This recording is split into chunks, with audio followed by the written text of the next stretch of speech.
एक तरफ केसी वेणुगोपाल ने एक बड़ा खेल कर दिया, तो दूसरी तरफ राहुल गांधी का क्लासमेट वो अब स्लीपर सेल को निपटाने में जुट गया है। स्लीपर सेल भी बौखला गया है, कांग्रेस के गद्दार भी बौखला गए हैं और वो भी खुलकर बयानबाजी करने लगे हैं।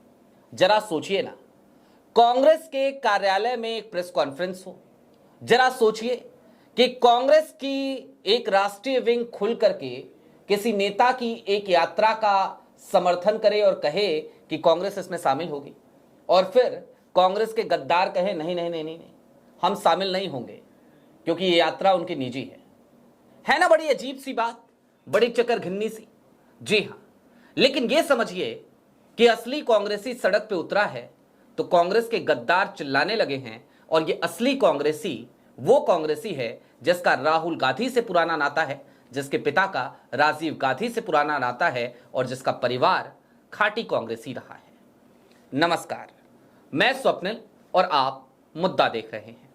दोस्तों, आगे बढ़ें उससे पहले एक छोटी सी अपील है। मुद्दा इन दिनों एक गंभीर आर्थिक संकट से जूझ रहा है।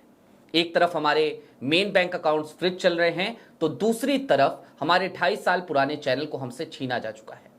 ऐसे में डे टू डे ऑपरेशंस में मुद्दा को काफी मुश्किलों का सामना करना पड़ता है।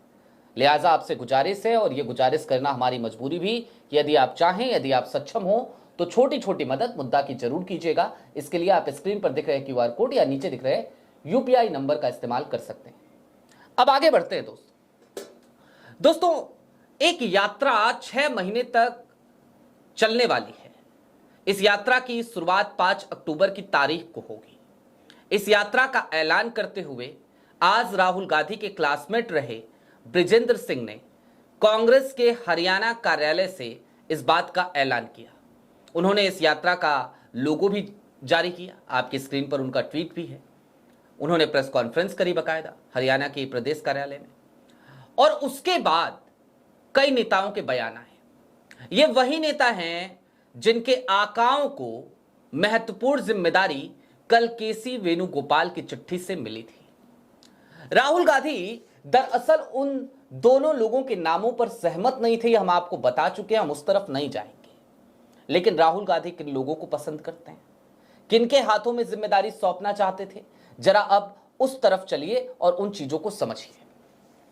बृजेंद्र सिंह की यात्रा कोई आजकल की प्रस्तावित यात्रा नहीं है, पुरानी प्रस्तावित यात्रा थी। 5 अक्टूबर की तारीख पहले से तय थी। इसी बीच में राहुल गांधी विदेश जाते हैं। राहुल गांधी को इस बात की जानकारी थी और राहुल गांधी ने भी इस यात्रा के बारे में जानकर अपनी खुशी जाहिर करी थी। आप सबको पता है, राहुल गांधी की जिंदगी में, राहुल गांधी की राजनीति में जो टर्निंग पॉइंट आया वो तभी आया जब राहुल गांधी भारत जोड़ो यात्रा लेकर निकलते हैं, सड़कों पर उतरते हैं। उसके बाद भारत जोड़ो न्याय यात्रा, वोट अधिकार यात्रा, और भारत जोड़ो यात्रा से लेकर भारत जोड़ो न्याय यात्रा, और भारत जोड़ो न्याय यात्रा से लेकर वोट अधिकार यात्रा के बीच में भी राहुल गांधी लगातार अक्सर ही सड़कों पर नजर आते रहे। इन तमाम यात्राओं के दरमियान भी कभी वो बाइक लेकर लद्दाख चले जाते, कभी वो हरियाणा के खेतों में ट्रैक्टर चलाते नजर आते, कभी वो बाइक मैकेनिक से मिलते हुए नजर आते। यानी कि इन तमाम यात्राओं ने राहुल गांधी की छवि को मजबूत बनाया, उन्हें जनता के बीच में लोकप्रिय बनाया। कांग्रेस इन तमाम यात्राओं से बेहद मजबूत हुई, और 2024 में जो नतीजे आए, इंडिया गठबंधन जिस तरीके से भारतीय जनता पार्टी को टक्कर देता हुआ नजर आया, उन सब के पीछे कहीं ना कहीं राहुल गांधी का सड़क पे उतरना ही तो था। ऐसे में बृजेंद्र सिंह जो समर्पित कार्यकर्ता है, बृजेंद्र सिंह जो राहुल गांधी के क्लासमेट रहे, बृजेंद्र सिंह के पिता यानी कि पूर्व केंद्रीय मंत्री बीरेंद्र सिंह जो केंद्रीय मंत्री रहे और साथ ही साथ राजीव गांधी के साथ ही रहे, ये वो परिवार है जो कांग्रेस के लिए अपना तन मन धन समर्पित करने के लिए जाना जाता है। इसी परिवार से बृजेंद्र सिंह ने इस बार उचाना सीट से चुनाव भी लड़ा था, और मैं आपको याद दिला देना चाहता हूं, हालांकि बड़ा चर्चित मामला है वो, चर्चित मुकदमा है वो। देवेंद्र अत्री भारतीय जनता पार्टी के विधायक हैं उचाना से। 32 वोटों से बृजेंद्र सिंह हार गए थे चुनाव, और उसके बाद बृजेंद्र सिंह ने पोस्टल बैलेट के मसले को लेकर, चूंकि 242 पोस्टल बैलेट वहां पर अमान्य घोषित किए गए थे, उन पोस्टल बैलेट्स की फिर से काउंटिंग कराने को लेकर न्यायपालिका का दरवाजा खटखटाया। मामला फिलहाल पंजाब चंडीगढ़ हाई कोर्ट में है, पंजाब हरियाणा हाई कोर्ट में, और उस मामले में देवेंद्र अत्री बुरी तरीके से फंसे हुए भी नजर आ रहे हैं। यानी कि बृजेंद्र सिंह लगातार एक तरफ कानूनी लड़ाई भी लड़ रहे हैं, दूसरी तरफ कांग्रेस को मजबूत करने के लिए भी वो कमर कस चुके हैं। वो 6 महीने तक की एक यात्रा निकाल रहे हैं। महिला कांग्रेस की तरफ से, अलका लांबा की तरफ से कल की तारीख में बृजेंद्र सिंह से मुलाकात हुई, उसकी तस्वीरें जारी हुई, महिला कांग्रेस के ऑफिशियल ट्विटर हैंडल से जारी हुई, और महिला कांग्रेस ने यह कहा कि बृजेंद्र सिंह की इस यात्रा के साथ ऑल इंडिया महिला कांग्रेस लगातार समर्थन भी दे रही है और पूरी तरीके से इस यात्रा में वो रहेगी। उसके बावजूद जानते हैं आज की तारीख में किस तरीके की बयानबाजी की गई हरियाणा कांग्रेस के उन नए चेहरों से। नया चेहरा मैं इसलिए कह रहा हूं क्योंकि कल ही तो केसी वेणुगोपाल की चिट्ठी आई है, वरना तो ऐसा लग रहा था जैसे पत्ता कट गया। ऐसा लग रहा था जैसे इस बार ये जो फ्रेंचाइजी होल्डर्स हैं इनके हाथों में कमान नहीं आएगी। लेकिन राहुल विदेश पहुंचे तो वो खेला हो गया, चिट्ठी आ गई, और अब आज की तारीख में 2 नेताओं के बयान आए। दोनों ही हुड्डा साहब के खेमे के लोग माने जाते हैं। एक सांसद हैं जयप्रकाश, आप सब जानते होंगे। जयप्रकाश साहब ने यहां तक कह दिया कि यात्रा कांग्रेस की यात्रा ही नहीं है, यह तो बृजेंद्र सिंह की यात्रा है। और दूसरे प्रदेश अध्यक्ष, पूर्व प्रदेश अध्यक्ष उदय भान, उन्होंने भी खुलकर कह दिया आज कि इस यात्रा में वो शामिल नहीं होंगे क्योंकि यह यात्रा कांग्रेस की यात्रा नहीं है। अब जरा सोचिए, कांग्रेस का एक समर्पित कार्यकर्ता है, वो कांग्रेस को मजबूत करने के लिए सद्भाव यात्रा निकाल रहा है। वो भारतीय जनता पार्टी की नफरत की राजनीति को और भारतीय जनता पार्टी द्वारा सेट किए गए नफरती नैरेटिव को काउंटर करने के लिए लोगों के बीच जा रहा है। वो अपने वृद्ध पिता के साथ लगातार 6 महीने तक सड़कों पर बना रहना चाहता है और पूरे प्रदेश के कोने कोने को नापना चाहता है। जाहिर सी बात है, उसे कांग्रेस के तमाम नेताओं का सहयोग मिलना चाहिए, लेकिन उसे वो सहयोग देने को ये लोग तैयार नहीं है। ना तो हुड्डा साहब तैयार हैं, ना ही राव नरेंद्र तैयार हैं। हुड्डा साहब नहीं होंगे तो जाहिर सी बात है उनके खेमे का कोई भी नहीं होगा, उनका कोई सिपाही नहीं होगा, उनका कोई प्यादा नहीं होगा। और राव नरेंद्र को लेकर यह बात कही जा सकती है कि वो भूपेंद्र हुड्डा के प्यादे ही तो हैं। वरना आज की तारीख में जब वो प्रदेश अध्यक्ष बन गए तो सुरजेवाला के घर जाकर खुद बधाई लेते हैं, क्योंकि उन्हें पता है कि उनको बधाई देने कोई नहीं आएगा। और उसके बाद वो भूपेंद्र हुड्डा के घर चले जाते हैं और वहां पर जितने लोग भूपेंद्र हुड्डा को बधाई देने आए थे वही लोग आज राव नरेंद्र को भी बधाई दे रहे थे। इतनी तो दयनीय स्थिति है साहब की।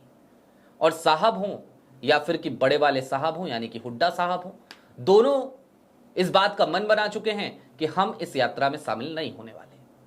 लेकिन अब जरा थोड़ी देर के लिए ठहरिए, ये जो कुछ भी हो रहा है ये क्या इशारा कर रहा है? राहुल गांधी आज की तारीख में कांग्रेस को मजबूत करने में लगे हैं और इन तमाम स्थितियों से वो बेखबर नहीं है, बाखबर है। राहुल गांधी यही तो कारण है कि सदाकत आश्रम के CWC की बैठक के बाद जैसे ही दिल्ली एयरपोर्ट पे उतरते हैं तो वो पटना से ही कुछ लोगों को कॉल कर देते हैं और उनको मुलाकात करने के लिए देर शाम बुला लिया जाता है गुरुग्राम में गैलेरिया मार्केट में। वहां पर वो तमाम लोग पहुंचते हैं और उनसे मुलाकात होती है। यहां तक कि हुड्डा खेमे के तमाम नेताओं को इस बात की जानकारी भी नहीं होती कि राहुल गांधी आज की तारीख में हरियाणा आ रहे हैं। लेकिन राहुल गांधी अचानक वहां पहुंचे थे। वहां पर मनीष खटाना पहुंचे, 2-4 नेता और पहुंचे, उन सबसे कुछ देर तक बातचीत हुई। और बातचीत इसी वजह से तो हुई थी क्योंकि बीके हरिप्रसाद ने एक दिन पहले ही नाम सौंपा था। वो नाम इन्हीं 2 लोगों का था। राहुल गांधी ने इन दोनों नामों पर आपत्ति दर्ज कराई थी। राहुल गांधी चाहते तो थे कि हरियाणा में किसी युवा चेहरे को आगे बढ़ाया जाए। मैं आपको पहले भी बता चुका हूं, उनकी पसंद तो बृजेंद्र सिंह भी थे, लेकिन बृजेंद्र सिंह के साथ साथ राहुल गांधी चाहते थे कि दरअसल ओबीसी चेहरे को प्राथमिकता दी जाए। तो एक चेहरा था चिरंजीव राव का, लेकिन राहुल गांधी के विदेश जाते ही यह खेल हो गया। तो आज की तारीख में यह समझिए कि राहुल का ये जो क्लासमेट है ना, ये इतनी आसानी से हार मानने वाला नहीं है। आपको पता है, जब हुड्डा खेमे के इन नेताओं के बयान आने लगे, हुड्डा खेमे के इन नेताओं ने उस यात्रा को एंडोर्स करने से मना कर दिया, तो एक सीधा सा बयान आया और वो बयान आज की तारीख में स्लीपर सेल को, कांग्रेस के गद्दारों को बेहद चुभा होगा। ऐसा लगा जैसे राहुल गांधी का ये क्लासमेट सीधे तौर पे कहना चाहता हो तुमको नहीं आना हो मत आओ, लेकिन ये मेरी कांग्रेस है, ये मेरा परिवार है और मैं इसे मजबूत करके रहूंगा। मैं अपने भाई के हाथों को मजबूत करके मानूंगा। मैं राहुल गांधी को अपना नेता मानता हूं, तो राहुल गांधी जिस तरीके से यात्रा करते हैं और कांग्रेस मजबूत होती है, मैं हरियाणा में उसी तरीके से कांग्रेस का परचम लहराऊंगा। जी हां, एक ऐसा ही बयान आया, क्योंकि जैसे ही उनसे कहा गया कि भाई उदयभान साहब ये कह रहे हैं, सांसद जयप्रकाश ये कह रहे हैं, तो बृजेंद्र सिंह का सीधा सा बयान था कि मैं क्या कर सकता हूं। लेकिन आपने देखा होगा कि मैंने जो अपनी प्रेस कॉन्फ्रेंस करी ना, वो हरियाणा के कांग्रेस कार्यालय में करी, प्रदेश कांग्रेस कार्यालय में करी। कुल मिलाकर वो ये मैसेज देने में सक्षम रहे कि भाई देखिए, आपको जो समझना है समझिए, लेकिन ये यात्रा कांग्रेस की ही यात्रा है। तभी तो इस यात्रा का ऐलान, इसका लोगो, इसकी टैगलाइन अगर मैंने प्रेस के सामने रखी, देश के सामने रखी, प्रदेश के सामने रखी, इसकी जानकारी दी, तो वो हरियाणा कांग्रेस के प्रदेश कार्यालय में दी। अगर उसके बाद भी कुछ लोगों को लगता है कि ये कांग्रेस की यात्रा नहीं, मेरी निजी यात्रा है, तो फिर उनकी बुद्धि की बलिहारी। शायद यही कुछ कहना चाह रहे थे आज अपने इस बयान से, इस इशारे से कि प्रेस कॉन्फ्रेंस तो भाई प्रदेश कांग्रेस कार्यालय में हुई थी। राहुल गांधी का यह क्लासमेट निश्चित तौर पर स्लीपर सेल की नींदें उड़ाने के लिए काफी है। राहुल गांधी का पूरा समर्थन भी अपने इस क्लासमेट को है, कांग्रेस के इस समर्पित नेता को है। और कांग्रेस का यह समर्पित नेता सड़कों पे भी लड़ रहा है, कानूनी लड़ाई भी लड़ रहा है, भारतीय जनता पार्टी की टेंशन हर जगह बढ़ाता हुआ नजर आ रहा है। आपकी क्या राय है, हमें कमेंट बॉक्स में जरूर बताइएगा। अभी के लिए दीजिए इजाजत। चलते चलते फिर वही अपील, चैनल पे नए हो तो सब्सक्राइब करते हुए जाइएगा, सक्षम हो तो छोटी छोटी मदद जरूर कीजिएगा। शुक्रिया।